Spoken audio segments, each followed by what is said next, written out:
बिस्मिल्लाहिर्रहमानिर्रहीम, अस्सलामुअलैकुम। ट्रांसमिशन में मैं सुमैया रिजवान आपको खुश आमदीद कहती हूँ। सारी हैपनिंग्स आपके सामने है नाजरीन। एक अजीब रस्सा खुशी की सूरत हाल है और पंजाब जो एक दफ़ा फिर मरकज़ निगाह बन चुका है और इक़्तिदार की रस्सा खुशी में तमाम फरीक़ैन पूरा जोर लगा रहे हैं। PTI भी पीछे हटने को तैयार नहीं। हुकूमत बचाने के लिए PDM ने भी अपनी कोशिशों को तेज़ कर दिया है और ये सारी सूरत हाल जो है इस वक्त वो ये है कि एक तरफ तो ये कह दिया गया है कि एतमाद का वोट लें गवर्नर की जानिब से, और फिर साथ साथ तहरीक अदम एतमाद का भी मामला है और आगे असमिया तहरील करने का भी। इस पर कुछ सवालात उठाएंगे आज की इस ट्रांसमिशन में। हमें ज्वाइन कर रहे हैं जमान पार्क के बाहर से उसामा दुर्रानी, आरिफ मलिक हमारे साथ पंजाब असम्बली के बाहर से मौजूद हैं और एडवोकेट अजहर सिद्दीक साहब भी हमें ज्वाइन कर रहे हैं, माहिर कानून है। और कानूनी नुक्ते जो बड़े अहम है इसमें कि आइन और कानून सारे सूरत हाल पर क्या कहता है। तो बहुत शुक्रिया साहब आपके भी वक्त का। लेकिन सबसे पहले ज़रा जमान पार्क जहाँ पर आज एक और लीगल एक्सपर्ट्स की मीटिंग हो रही है, इमरान खान आज पूरे लीगल एक्सपर्ट से पूछेंगे कि कानूनी ऑप्शंस क्या क्या हैं। तो पहले उसामा के पास चलते हैं। उसामा, क्या सूरत हाल है, कितनी मीटिंग्स, कितने आज के इजलास होने लगे हैं जमान पार्क में? जी बिल्कुल, आज एक अहम दिन है और सियासी हवाले से, और पाकिस्तान तहरीक इंसाफ के चेयरमैन इमरान खान ने आज जमान पार्क में पार्टी की सीनियर क़यादत का अहम इजलास तलब कर रखा है और इजलास के अंदर जो तमाम सियासी सूरत हाल है उस पर मुशावरत की जाएगी। और खुसूसन जो कल एक वज़ीर आला पंजाब के खिलाफ अदम एतमाद का जो इजलास बुलाया गया है उस पर भी मुशावरत की जाएगी और उसके बाद पेश आने वाली जो सूरत हाल है उस पर भी मुशावरत की जाएगी। और साथ ही साथ जो लीगल टीम है वो भी आज यहाँ पर जमान पार्क पहुँचेगी और जो इस अदम एतमाद के बाद जो चीज़ें सामने आएंगी उस पर जो है वो मुशावरत की जाएगी कि आया गवर्नर जो है वो जो इजलास है वो पार्टी का वो तलब कर सकते हैं कि नहीं, क्योंकि ये सवाबदीद तो जो स्पीकर हैं उनकी जानिब से की जा रही है। इस पर मुशावरत की जाएगी और साथ ही साथ जो है वो जो सीनियर क़यादत यहाँ पर पहुँचेगी उसमें शाह महमूद कुरैशी हैं, फवाद चौधरी हैं और दीगर जो सीनियर क़यादत है वो यहाँ पर पहुँचेगी। कुछ ही लम्हों के बाद जो है वो यहाँ पर इजलास शुरू होगा और उसके साथ साथ जो पार्टी के तर्जुमान हैं उनका इजलास भी यहाँ पर तलब किया गया है और अगला लाहेअमल भी तय किया जाएगा। जी अच्छा उसामा, आप मेरे साथ ही रहिएगा क्योंकि आरिफ मलिक भी हमें ज्वाइन कर रहे हैं पंजाब असम्बली के बाहर से। आरिफ, ज़रा ये बताइए नाजरीन को कि पहले से चलते हुए इजलास को गवर्नर क्या बुला सकते हैं और यहाँ पर क्या चल रहा है, खासतौर पर पंजाब असम्बली जो कि महवर है जहाँ पर बहुत कुछ होगा और होने वाला है, क्या सूरत हाल बताएंगे आप? जी, ये जो रूल्स हैं असम्बली के उसके अंदर तो एम्बिग्विटी है कि जो इजलास है एतमाद के वोट के हवाले से गवर्नर जो है वो अलहदा से इजलास जो है वो कॉल कर सकता है, चलते इजलास के में अंदर जो है वो नहीं कॉल कर सकता। जो उन्होंने कल इजलास बुलाया उन्होंने अलग से इजलास बुलाया है और उससे चलते इजलास के अंदर इन्होंने अलग इजलास बुलाया। तो इसके ऊपर कानूनी माहिरीन की पहले तो ये राय रही है कि ये इजलास कंडक्ट नहीं हो सकता, एतमाद का वोट का गवर्नर नहीं कह सकते। तो इस वक्त जो PTI के लोग हैं और काफ लीग के लोग हैं उनकी भी यही राय है कि गवर्नर एतमाद का वोट नहीं ले सकता और स्पीकर की अब सवाबदीद पर होगा कि वो कल का इजलास कंडक्ट करते हैं या नहीं करते। ये स्पीकर का सवाबदीदी इख्तियार होगा। अगर वो इजलास कंडक्ट करते हैं तो फिर कोई मसला नहीं है कि वो एतमाद का वोट कहें या तहरीक अदम एतमाद का कहें, तो वो कोई इशू नहीं रहेगा। कल अगर स्पीकर कंडक्ट कर लेते हैं इजलास तो वो फिर एतमाद का वोट जो है वज़ीर आला को ऐवान के अंदर लेना होगा। और इस वक्त जो ऐवान के अंदर नंबर गेम है वो पाकिस्तान तहरीक इंसाफ की 190 है काफ लीग के साथ मिलाकर, उसी तरह 180 का नंबर बनता है नून लीग और इत्तेहादियों को मिलाकर, कुछ आज़ाद अरकान के साथ मिलाकर, तो ये वो उनका 180 का नंबर बनता है और इन्हें 186 नंबर जो चाहिए एतमाद का वोट हासिल वोट लेने के लिए। तो इस वक्त जो सूरत हाल है एतमाद के वोट के हवाले से कॉन्फिडेंट है पाकिस्तान तहरीक इंसाफ के लोग, तो उनका कहना है कि 186 का नंबर वो पूरा कर लेंगे। लेकिन जो इजलास कंडक्ट करने के हवाले से वो इजलास अलहदा से तलब तो कर सकते हैं, लेकिन इस वक्त स्पीकर की सवाबदीद है कि वो कल का इजलास का किस तरह लेते हैं या पाकिस्तान तहरीक इंसाफ इसे अदालत में चैलेंज करेगी कि हमारा स्पीकर के खिलाफ भी तहरीक अदम एतमाद इस चलते हुए इजलास में पेश की जा सके। आरिफ, अच्छा, ये तहरीक अदम एतमाद तो पेश की जा सकती है, उसे इंटरटेन करना जो है वो एजेंडे में जब तक शामिल नहीं होगी वो इंटरटेन नहीं हो सकती। जब तक स्पीकर जो है अगर स्पीकर के ऊपर तहरीक अदम एतमाद आई है या डिप्टी स्पीकर के ऊपर तहरीक अदम एतमाद आई है तो फिर पैनल ऑफ चेयरमैन होता है जो इजलास को कंडक्ट करता है। क्या पैनल ऑफ चेयरमैन जो है वो इजलास को कंडक्ट करेगा या नहीं करेगा और क्या वो उस तहरीक अदम एतमाद को स्पीकर के खिलाफ जो है और जो डिप्टी स्पीकर के खिलाफ जो तहरीक अदम एतमाद है क्या वो एजेंडे के अंदर शामिल करेंगे या नहीं करेंगे, क्योंकि जब चीज़ एजेंडे के अंदर आएगी तो फिर वो इंटरटेन हो सकती है। उसके बाद फिर वो वक्त का तयन होता है जिसमें 3 दिन या 7 दिन लगते हैं जिसे इंटरटेन करने के लिए। लेकिन अब चूंकि पैनल ऑफ चेयरमैन भी पाकिस्तान तहरीक इंसाफ का है और डिप्टी स्पीकर भी पाकिस्तान तहरीक इंसाफ का है और स्पीकर और इस सारी सूरत हाल में असमिया भी तहलील होनी है। ये बड़ा एक पेचीदा सा मामला बन गया है। थोड़ा क्लियरिटी करेंगे आज की ट्रांसमिशन में। आरिफ साथ ही रही, उसामा भी हमारे साथ ही हैं और ना सिर्फ बल्कि केपी असम्बली भी तहलील होनी है। तो तहरीक इंसाफ के चेयरमैन इमरान खान की जानिब से जो केपी असम्बली तहलील होने के ऐलान के बाद से पेशावर में पीछे अरकान असम्बली ने इलेक्शन कराओ मुल्क बचाओ मुहिम में तेजी ला दी है। रुकने सूबाई असम्बली मलिक वाजिद कहते हैं कि इमरान खान की हिदायत पर मिनो अन अमल होगा और असम्बली तहलील का फैसला भी अटल है। इसी पर बात करेंगे हमारे नुमाइंदे नवाब शेर जो कि इस वक्त मलिक वाजिद के साथ ही मौजूद हैं। जी नवाब शेर बताइएगा। जी बिल्कुल, पाकिस्तान तहरीक इंसाफ के चेयरमैन इमरान खान की खैबर पख्तूनख्वा और पंजाब असम्बलियों को तहलील करने के ऐलान के बाद मुहिम जो है वो पेशावर में ज़ोर और शोर से जारी है और उसमें मज़ीद तेज़ी आ गई है। मेरे साथ इस वक्त पाकिस्तान तहरीक इंसाफ के रहनुमा रुकन सूबाई असम्बली मलिक वाजिद मौजूद है, उनसे बात करते। 2 हफ्ते से हम खान साहब के ऑर्डर पे और महमूद खान की तरफ से हमें ये इशारा मिला था कि हमने असम्बली तहलील कर दिया है, तो हमने उसको ये वाज़िहा पैगाम दिया कि खान साहब के हम सिपाही हैं। जब भी खान साहब इस्तीफ़ा मांगेंगे, असम्बली तहलील करेंगे, हम उसको बिल्कुल सपोर्ट करेंगे और हम तैयार हैं। हम कब से तैयार बैठे हैं इलेक्शन के लिए। जब से खान साहब हुकूमत से गए तो हम जो है उसी दिन से हम तैयार हैं। तो इंशाल्लाह हमारी जो तैयारी है वो मुकम्मल है। इससे पहले हम सिंपल मेजॉरिटी के साथ आए थे, इंशाल्लाह इस बार जो है हम टोटल मेजॉरिटी के साथ आएंगे।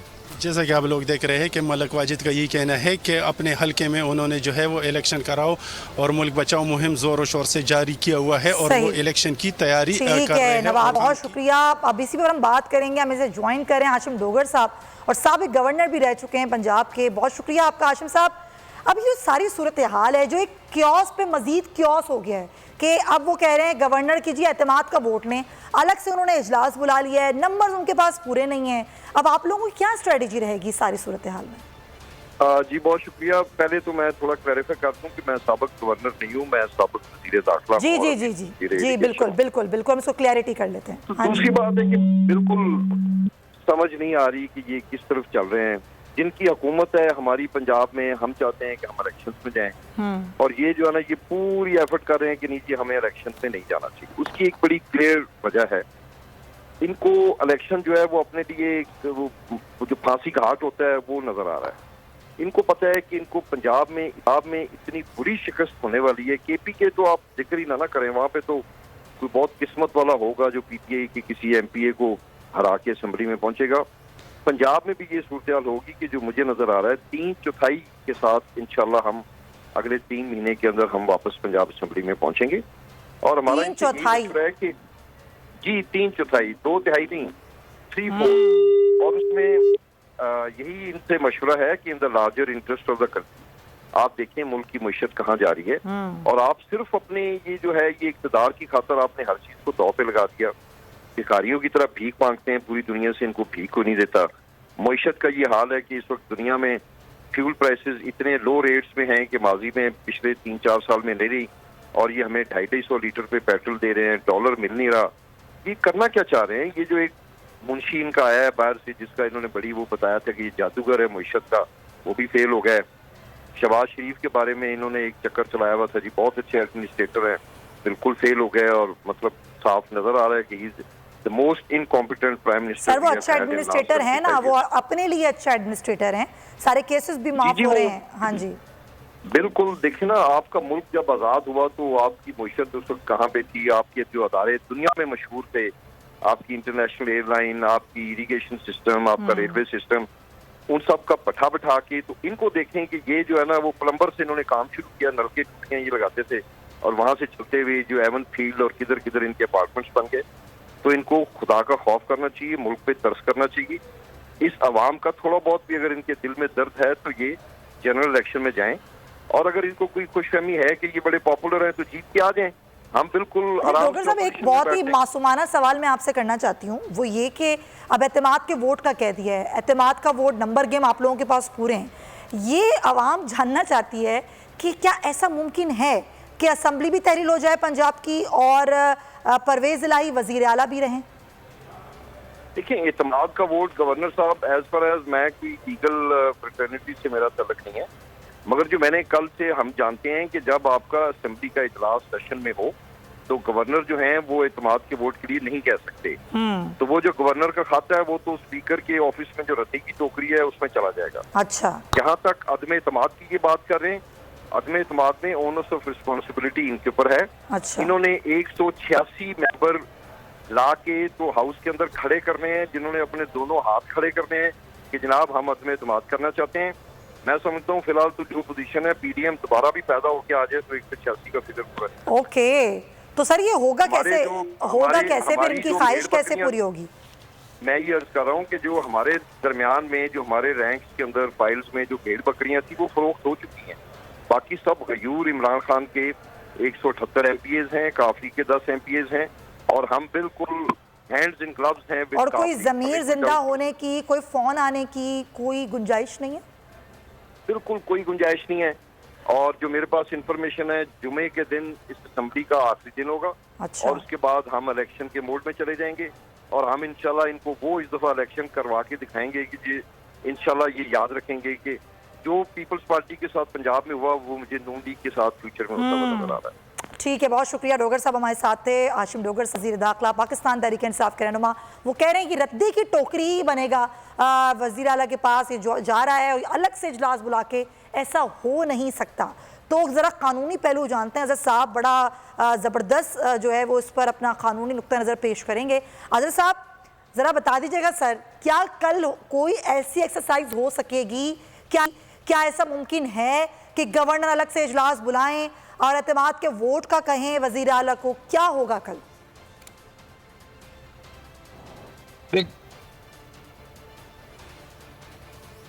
ने जो वजूहात बताई हैं जिसकी बुनियाद के ऊपर और दरीशक साहब ने किया कि इमरान खान, कोई भी एक आपने एमपी देखा हो जो साइड पे हट गया हो, कोई आपने देखा हो फॉरवर्ड ब्लॉक बना हो, कोई चीज ऐसी नहीं है जितनी की, बल्कि मैं समझता हूँ वो मुस्लिम लीग नून के जाती मुलाजम बन गए हैं।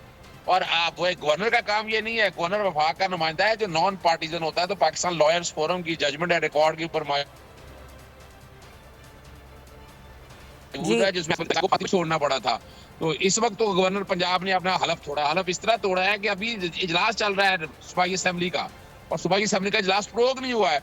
जब तक वो प्रोग नहीं होता तो ये नया इजलास कहां से बुला सकते हैं, किस कानून के तहत? यानी गवर्नर कोई बादशाह है यहाँ पर जो इसका दिल चाहे बैठ के कर जाए? तो सर ये हो कैसे सकता है? कानून मैं चाहती हूँ जरा आप इस पे हमें बताएं ना, कानून क्या कहता है? ये अलग से इजलास कैसे बुला सकते हैं? कानून 130 सब आर्टिकल 7 बड़ा क्लियर है इसके ऊपर। उसके तहत अगर इजलास बुलाना है तो और इस मकसद के लिए इजलास बुलाना है तो उसमें सबसे पहली बात है कि वहां जस्टिफिकेशन देनी पड़ेगी आर्टिकल 130 सब आर्टिकल 7 को सामने रखते हुए। जब आपने कोई जस्टिफिकेशन ही नहीं दी और सिर्फ खाली इतना कह दिया कि जनाब 2-3 चीजें लिख दी हैं, ऐसी कोई वजीर बन गया, कोई वजीर नहीं बना, तो इन चीजों से तो सारे मसाइल हल नहीं होते हैं ना जी। ठीक है ना जी। आमना इमरान गेस्ट जी अजहर साहब। देखिए जी, अब ये इन चीजों को अगर आप सामने रख कर देखें तो आप समझ सकते हैं ना कि हालात और वाकयात क्या है। इस वक्त तो बुरी तरह वो पिट चुके हैं। तहरीके अदम एतमाद अभी देखिए, ये भी अनोखी बात है, तहरीके अदम एतमाद भी आ गई और अब आगे एतमाद का वोट भी लेंगे। अब एक काम कर सकते हैं ना आप, अब दोनों काम करके तो आपने आइन का हुलिया ही बिगाड़ दिया। वो जिसने आइन पाकिस्तान 73 बनाया वो बेटा सोच रहा होगा जुल्फिकार अली भुट्टो साहब, वो तो उन्हें परेशानी बड़ी होगी इस वक्त क्या हालात और वाकयात आ चुके हैं जी। अजहर साहब एक चीज और बता दीजिए सर, अब ये वोट ऑफ रन का मामला भी हो सकता है? हम ये अज्यूम कर लेते हैं, आप कह रहे हैं कि कानून तो ऐसा है ही नहीं। अच्छा, राब्ता मुनक़ता हुआ है, हम रिकनेक्ट करते हैं। जब तक उनसे उसामा गाजी हमें ज्वाइन कर चुके हैं, सीनियर एंकर पर्सन है, सीनियर तज्ज़ियाकार है, उनसे हम बात करते हैं। उसामा, आपका तज्ज़िया क्या कहता है? कानूनी तौर पर तो अजहर साहब ने क्लियरिटी कर दी कि गवर्नर अलग से इजलास बुला नहीं सकते हैं, ये कानून की सरन खिलाफ वर्जी है। अब ये जो एक्सरसाइज होगी कल, क्या एक्सरसाइज होगी? ये कुछ कर पाएंगे या अपनी एक दिल को तसल्ली करेंगे पीडीएम वाले? ये सिर्फ डिलेइंग टैक्टिक्स है। ज्यादा से ज्यादा ये है कि एक डिले कर सकते हैं, कुछ एक और सा एक कदम इस्तेहकाम को बढ़ा सकते हैं, अपने दिल की तसल्ली है, इस वजह से ये सब कर रहे हैं। इनको भी अंदाजा है कि आईनी कानूनी तौर पर ऐसा कुछ नहीं है। बड़ा आइन वाज़ेह है कि जो वज़ीर आला है वो असम्बलियाँ तहलील करने का कह सकता है। अब उसमें कोई ये नहीं है कि किस माहौल में कह सकता है, उसकी क्या शराइत हैं, क्या है। सीधी सी बात है, वज़ीर आला जब कहेगा 48 घंटे के अंदर असम्बलियाँ तहलील तसव्वुर होंगी, खत्म कहानी। आइन इस पर बड़ा वाज़ेह है। अब ये सेशन के दौरान लाना चाहते हैं, उसमें भी मुशगाफियाँ होंगी, ज़ाहिर है कई मसाइल होंगे। गवर्नर ने जिस तरह से कह दिया, अज़हर सदीक साहब इस पर बात कर रहे हैं कि ऐसे तो यानी एक अजीब बात है ना, फिर सदर पाकिस्तान भी कह दें, फिर वो कुछ अरसे बाद उठे फिर कह दें। कोई अपनी मर्जी से कोई शहनशाहत है कि जनाब गवर्नर बैठा है और उसने अपनी मर्जी से कह दिया कि बस जनाब आप वोट एतमाद का वोट लेके दिखा दें। तो ये तो एक क्योस बन जाएगा ना किसी भी रियासत में कि जब गवर्नर चाहेगा कहेगा जनाब ले ले। कोई उसकी सॉलिड रीजन होनी चाहिए, उसको नजर आए कि मेजोरिटी हो चुके हैं। कहाँ ऐसा नजर आ रहा है? किसी को ऐसा नजर नहीं आ रहा। वो परवेज इलाही साहब लिख कर दे चुके हैं इमरान खान साहब को, जनाब की असम्बली जब आप कहेंगे हम तहरीर कर देंगे। तो कोई उस तरह का इख्तिलाफ नजर नहीं आ रहा। तो एक बेबुनियाद दर्शक साहब के वोट पर ये जो इतनी बातें की जा रही हैं, उन्होंने ट्वीट भी कर दिया कि भाई मेरा इस्तीफा सही लेकिन मेरा वोट इमरान खान के लिए है। तो ये क्या समझ रहे हैं, क्या अज्यूम कर रहे हैं? ये एक तो तकिया किए हुए हैं कि परवेज इलाही साहब कुछ ऐसा करेंगे कि जनाब एंड पर असम्बलियाँ तहलील करें, लेकिन अब इनको ये यकीन पहले तो नहीं आ रहा कि जनाब परवेज इलाही साहब इधर आएंगे, क्योंकि वो जब इधर आते हैं, चौधरी शुजात साहब ने भी वाज़ेह तौर पर कहा कि जी मैं परवेज इलाही की गारंटी दे सकता हूँ लेकिन मुनस का कुछ पता नहीं। वो होता ही है, परवेज इलाही साहब दूसरी तरफ जाना चाहते हैं लेकिन पॉपुलर वोट जो है वो इमरान खान के साथ है। अब मसला उनके लिए बना हुआ है, वो करें तो करें क्या। तो उधर से तो ऑफर आ गई है कि वज़ारत आला आप ले लें, हमारी तरफ से ले लें, ढकी छुपे अल्फाज में। वो अभी कहते नहीं है बिल्कुल उस तरह से पीडीएम जिस तरह आपने पहले देखा नून लीग की तरफ से क्या कहा जा रहा था, अभी तोड़ें जी असम्बलियाँ, हम इलेक्शन करा देंगे। अब आपने देखा ना कैसे भागे हैं उल्टे पाँव। तो इसी तरह से वो परवेज इलाही साहब को भी वज़ारत आला देने को तैयार है। तो क्या ऐसा मुमकिन है कि असम्बलियाँ तहलील हो जाएं और परवेज इलाही वजीर आला ही रहें? सियासत में कुछ भी हो सकता है। कहीं ना कहीं कोई रास्ता निकाला जा सकता है। मिसाल के तौर पर अब इलेक्शन कमीशन ही कहते हैं कि जनाब निगरान वज़ीर आला के लिए परवेज इलाही का नाम आ जाता है, तो यहाँ तो कोई बईद नहीं है, कुछ भी हो सकता है। लेकिन उस सूरत में देखिए परवेज इलाही साहब की अकाफ लीग की सियासत बिल्कुल खत्म हो जाएगी। अभी चौधरी शुजात साहब को भी अंदाजा है कि उनके लिए आगे की उम्मीद यही है कि जनाब परवेज इलाही साहब जो हैं वो इमरान खान से कोई सीट एडजस्टमेंट की डील आगे कर लेते हैं, तो हम फिर भाई आपस में मिल जाएंगे और दोबारा हमारा जनाब इधर से हो जाएगा। तो ये इसीलिए दोनों कश्तियों में सवार करवाया गया था फोन कॉल पे कि आधे उधर चले जाओ, आधे इधर चले जाओ, ताकि कल को जिस तरह भी हो सके मैनिपुलेट करते रहें।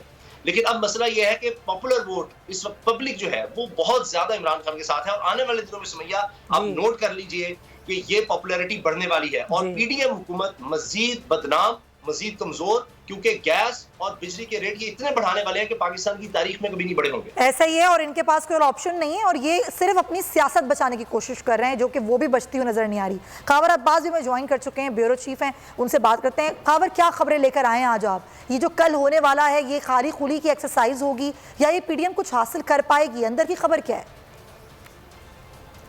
देखिए समैया, अभी कल कुछ होता है या नहीं होता अभी तो फैसला होगा। ये तहरीक इंसाफ के चेयरमैन जो हैं उनकी जानिब से जो कानूनी टीम है उनके साथ मुलाकात होगी, क्योंकि जो हमारी तहरीक इंसाफ के सीनियर रहनुमा और बैरिस्टर अली ज़फ़र साहब जो माहिर कानूनदान हैं उनके साथ हमारी बड़ी तफसीली हमारे नुमाइंदगी गुफ्तगू हुई है। तो उनका ये कहना था कि एक इजलास चल रहा हो तो उसके दौरान जो है दूसरा इजलास गवर्नर नहीं बुला सकते। ये जब इजलास चल रहा होता है तो स्पीकर की सवाबदीद होती है कि वो किस एजेंडे को टेबल करता है और किसको टेबल नहीं करता। तो गवर्नर साहब की जानिब से जो एडवाइस दी गई है वो दी गई है कल यानी कि बुध 4 बजे की कि भाई वज़ीर आला पंजाब जो है वो एतमाद का वोट हासिल करें।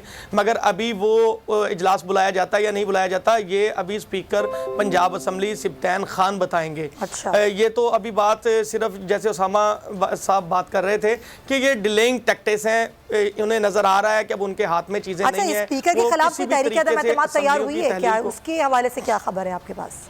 जी बिल्कुल, स्पीकर और डिप्टी स्पीकर के खिलाफ जो तरीके अदम एतमाद दाखिल की गई थी रात को ही वज़ीर आला के साथ ही, इस पर जो है वो खासी सरगर्म है पीडीएम। और जो जरदारी साहब यहाँ पर बैठ के जिसके हवाले से फ़याज़ुल हसन चौहान साहब भी इंकशाफ कर चुके हैं कि कोई पैसों के लेन देन के मामला भी चल रहे हैं, ताकि क्योंकि स्पीकर और डिप्टी स्पीकर की जो बैलेटिंग है वो खुफिया बैलेटिंग होगी, लिहाजा उसमें ये कोशिश करेंगे किसी तरीके से कि कोई भी ऐसा मोहरा इस्तेमाल किया जाए, कोई भी ऐसा सियासी कंडा इस्तेमाल किया जाए जिसके जरिए से टॉपल किया जा सके तहरीक इंसाफ के स्पीकर और डिप्टी स्पीकर को, ताकि पंजाब असेंबली का कंट्रोल में किसी तरीके से उसमें घुसकर जो है वो हासिल किया जा सके। तो और चीजों को जो है ये बताएं कैसे हासिल किया जा सके? ज़मीर जिंदा होंगे या फिर ये जो वोट कुछ ऐसा लग रहा है कि वो आ जाएंगे जरदारी साहब के पास, उन कुछ जाग जाएंगे ज़मीर। जवाब मैं लेती हूँ, कल क्या होगा पंजाब असम्बली में? क्या गवर्नर एतमाद के वोट का कानूनी तौर पर इजलास बुला के कह सकते हैं? आगे क्या सूरत हाल बनेगी? और जिस तरीके से आप जानते हैं कि 23 तारीख को पंजाब असम्बलियाँ तहलील होनी है, उससे पहले पीडीएम क्या क्योस कर सकती है मजीद, इसी पर हम बात करेंगे क्योंकि कानूनी पहलू जानना बड़ा ज़रूरी है। बैरिस्टर अली जफ़र साहब हमें ज्वाइन करें। बैरिस्टर साहब, सबसे पहले तो आप मुझे ये बताइएगा कि एतमाद के वोट का कानूनी पहलू क्या है? कानून क्या कहता है इस पे?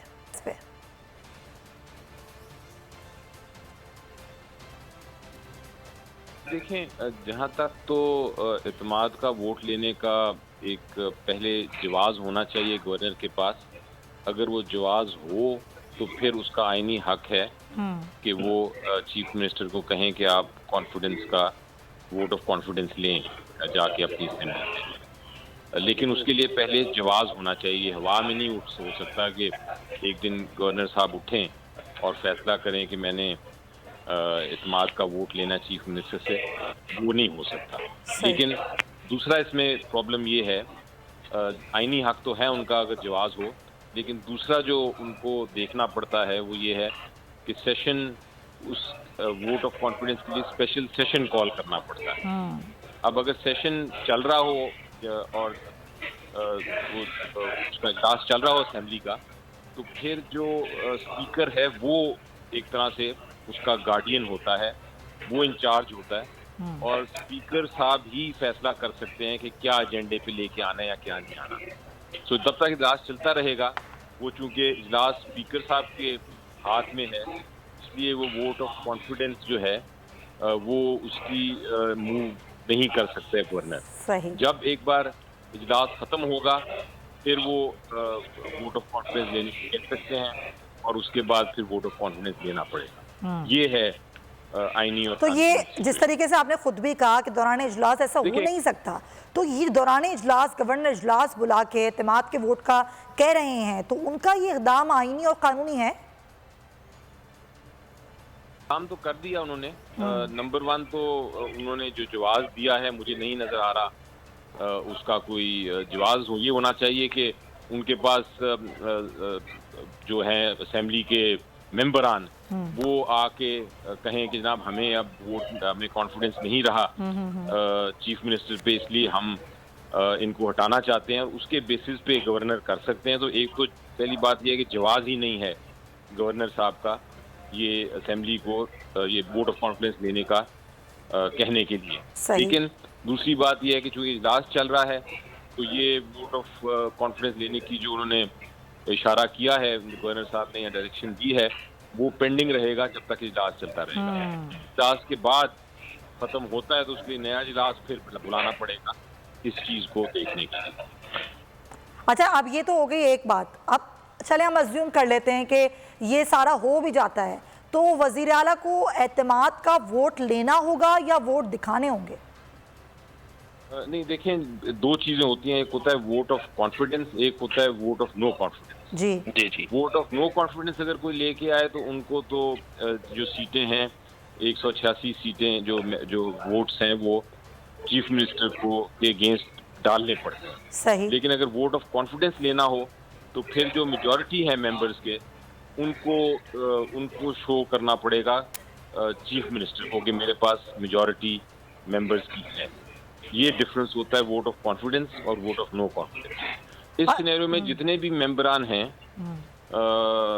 इस वक्त एग्जिस्टिंग प्रोविंशियल असेंबली के, उसकी मेजॉरिटी अगर सेशन कॉल होता है और चीफ मिनिस्टर को वोट ऑफ कॉन्फिडेंस लेना पड़ता है तो फिर जो मेजॉरिटी मेंबर्स हैं इस वक्त एग्जिस्टिंग प्रोविंशियल असेंबली के उनकी मेजॉरिटी लेनी पड़ेगी, उनकी मेजॉरिटी शो करनी पड़ेगी चीफ मिनिस्टर को, अगर वो चीफ मिनिस्टर रहना चाहते हैं। लेकिन अगर चीफ मिनिस्टर नहीं हो सकते, वोट नहीं ले सकते और कोई भी नहीं ले सकता मेजॉरिटी, तो फिर वो असेंबली वैसे ही डिसॉल्व करनी पड़ेगी गवर्नर को। तो बैरिस्टर साहब, बजाय तो ज़ाहिर ऑपोजिशन के पास नहीं है नंबर गेम कि वो अपने वोट ज़ाहिर पूरे कर सकें, कोई क्रॉस वोट्स भी नहीं कर सकता, तो फिर सारी सूरत हाल को हम क्या देखेंगे? ये सियासी इक़दाम है ऑपोजिशन का? देखें, एक डेस्परेशन है कि किसी तरह डिले किया जाए डिसोल्यूशन को। तो यकीनी तौर पे अगर आप वोट ऑफ कॉन्फिडेंस या वोट ऑफ नो कॉन्फिडेंस की मूव करते हैं तो कुछ टाइम गेन हो सकता है।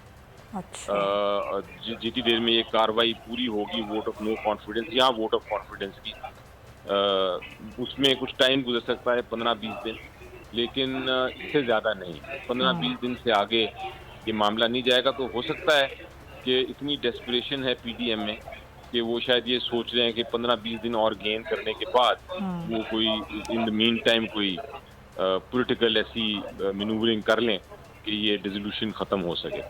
लेकिन ये इसके अलावा कोई उनको फ़ायदा नहीं, कोई कानूनी फ़ायदा नहीं। ये नहीं हो सकता कि वो चीफ मिनिस्टर को हटा दें, ये भी नहीं हो सकता कि वो ये जो उनकी अदम एतमाद की मूव है या वोट ऑफ कॉन्फिडेंस की मूव है वो कोई कामयाब हो। तो इसलिए ये एक सियासी टाइम गेनिंग एक टैक्टिक है। सही है। तो आपको लग रहा है कि टाइम गेनिंग टैक्टिस ज़रूर है और वो भी सियासी है। बहुत शुक्रिया आपका माहिर कानून बैरिस्टर अली ज़फ़र साहब मौजूद थे। एक खबर आपको दे दें, फिर दोबारा बात करते हैं कि स्पीकर पंजाब असम्बली ने गवर्नर के तलब करदा इजलास को गैर कानूनी करार दे दिया। पंजाब असम्बली की जानिब से गज़ट नोटिफिकेशन जारी न करने का अब ये फैसला किया गया है। गवर्नर के तलब करदा इजलास को मैं दुरुस्त नहीं समझता हूँ, स्पीकर पंजाब असम्बली का ये कहना है। एक वक्त जब एक इजलास चल रहा हो तो नया इजलास नहीं बुलाया जा सकता। स्पीकर पंजाब असम्बली सब्तैन खान की जानिब से कहा गया है मौजूदा इजलास स्पीकर का तलब करदा है जिसे गवर्नर ख़त्म नहीं कर सकता है। बड़ी आम खबर है। स्पीकर सब्तैन खान की जानिब से कह दिया गया है कि ये इजलास है और स्पीकर का तलब करदा ये इजलास है जिसे गवर्नर की सवाबदीद नहीं है, वो ख़त्म नहीं कर सकता है। उन्होंने अब गवर्नर के बुलाए गए इजलास को गैर कानूनी करार दे दिया है और ये कहा है कि गज़ट नोटिफिकेशन जारी नहीं होगा। ये फैसला अब स्पीकर की जानिब से कर लिया गया है। बड़ी अहम खबर है और ज़ाहिर डेवलपमेंट भी बड़ी अहम है। हम बार बार इसी बात पर बात कर रहे थे। आरिफ मलिक से बात करते हैं। जी आरिफ, स्पीकर ने कह दिया है कि ये गैर कानूनी है और अब हम ये नहीं बुला सकते। जी, स्पीकर ने ये कह दिया कि ये जो इजलास कंडक्ट किया गया है गवर्नर पंजाब ने एतमाद के वोट के हवाले से वो गैर आईनी है। हम कल इजलास तलब नहीं करेंगे, हम गज़ट नोटिफिकेशन जारी नहीं करेंगे। ये असूली मौक़िफ़ उन्होंने जारी कर दिया है और कहा है कि हम आज अगर गवर्नमेंट बिजनेस ना हुआ, ख़त्म हो गया, तो हम आज इजलास मुलतवी करेंगे और जुम्मे वाले दिन इजलास दोबारा तलब किया जाएगा और उस इजलास के बाद हम फौरी तौर पर असम्बलियाँ तहलील की जो समरी है वो गवर्नर हाउस भिजवा दी जाएगी और उसके बाद हम यहाँ पर फेयरवेल पार्टी करेंगे। तो ये स्पीकर का बयान है और स्पीकर ने कहा है कि हम जो चलते इजलास के अंदर जो है वो नया इजलास बुलाया ही नहीं जा सकता, वो गैर कानूनी है। अगर ये इजलास ना होता फिर गवर्नर नया इजलास बुला सकता था। लिहाजा इस तरह इस सूरत हाल में हम कल जो वक्त की शाम 4 बजे जो इजलास गवर्नर ने तलब किया हुआ है वो इजलास नहीं कर रहे, उसका फैसला कर लिया गया है और इसका गज़ट नोटिफिकेशन असेंबली सेक्रेटेरिएट से जारी नहीं होगा। अच्छा, यानी कि अब तो ये स्पीकर ने कह दिया है आरिफ कि अब ये हम गज़ट नोटिफिकेशन जारी कर ही नहीं सकते हैं, इन्होंने गैर कानूनी भी कह दिया है। तो अब क्या होगा?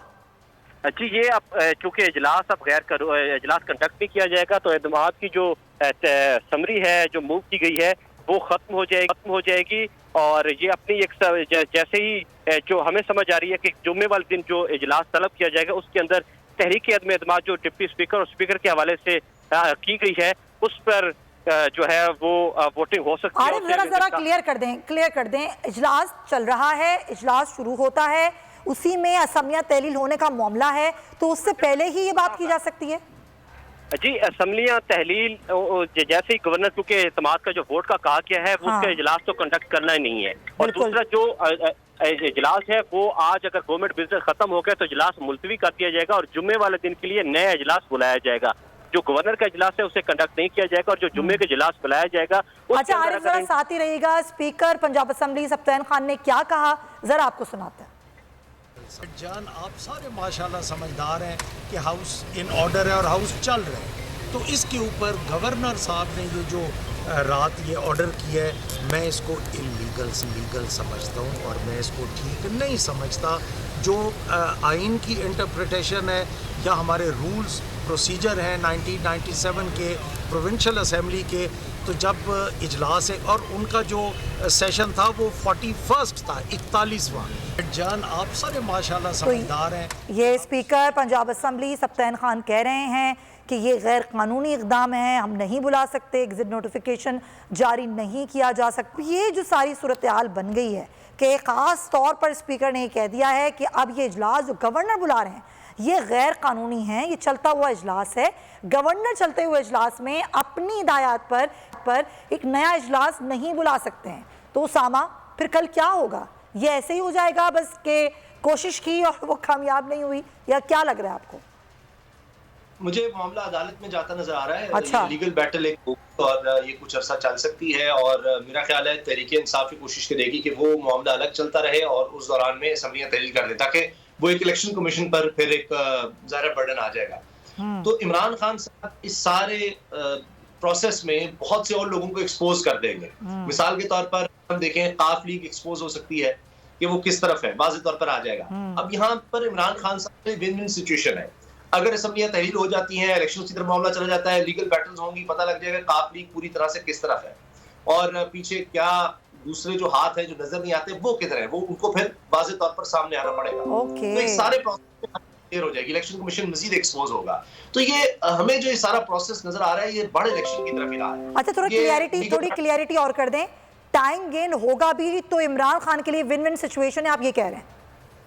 जी, हर तरह से देखिए उन्होंने तो अपनी तरफ से अब ये कह दिया, उनका एक 1 पॉइंट एजेंडा है कि इस वक्त जो मुल्क जिन मसाइल का शिकार है, आप देख रहे हैं दहशत उठा रही है, क्या ये हुकूमत उस तरह के सकती है? उस तरफ इनका फोकस नहीं है, इनका तो अपने आप को बचाने पर फोकस है। अभी ताजा तरीन खबर है वो ये है कि बिजली का 1 यूनिट 90 रुपए तक। ये बोलते हुए भी मुझे ऐसे लग रहा है, इतना खौफ आ रहा है कि इसका मतलब है कि पाकिस्तान की मेजॉरिटी जो इस वक्त 13 रुपए से गया 35 पर, 35 से 90 पर। आवाम के लिए तो मुश्किलात होंगी, अपनी सियासत इक़्तिदार बचाने के लिए कोशिशें ऐसी रहेंगी। पॉइंट टेकन उसामा, क्योंकि वक्त की कमी है। खबर आप बताइए। देखिए सुमैया, मैंने तो आपको थोड़ी देर पहले बता दिया था कि अभी कल कुछ होगा भी कि नहीं, ये तो स्पीकर फैसला करेंगे और उन्होंने अपना फैसला सुना दिया है कि अभी ये इजलास जो है वो तलब नहीं किया जाएगा। दूसरी जानिब मैंने जो आपको एक चीज़ की तरफ निशानदेही की कि जो इन्होंने अपना ध्यान लगाया हुआ है, इस वक्त भी हमारे ज़राए के मुताबिक गवर्नर हाउस के अंदर मुस्लिम लीग नून का इजलास जारी है। ये अपनी कोशिशें कर रहे हैं, लीगली इसको गेन कर सकते हैं। बहुत शुक्रिया खबर, वक्त की कमी है। उसामा गाजी आपका भी बहुत शुक्रिया। तमाम सूरत हाल से आपको पूरा दिन बोल न्यूज़ बाखबर रखेगा। आपने बोल न्यूज़ देखते रहना है। ट्रांसमिशन का वक्त खत्म होता है, अपना ख्याल रखें। अल्लाह हाफिज़। अगर आपको वीडियो पसंद आई है तो लाइक पर क्लिक करें। हकीकी आजादी की जंग में बोल भी कप्तान के हमकदम। इलेक्शन कराओ मुल्क बचाओ की लाइव ट्रांसमिशन, दिखाई लम्हा ब लम्हा सूरत हाल। रील और रेटिंग में भी बोल न्यूज रहा नंबर 1। सब्सक्राइब करें और बेल दबाएं ताकि कोई खबर रह न जाए।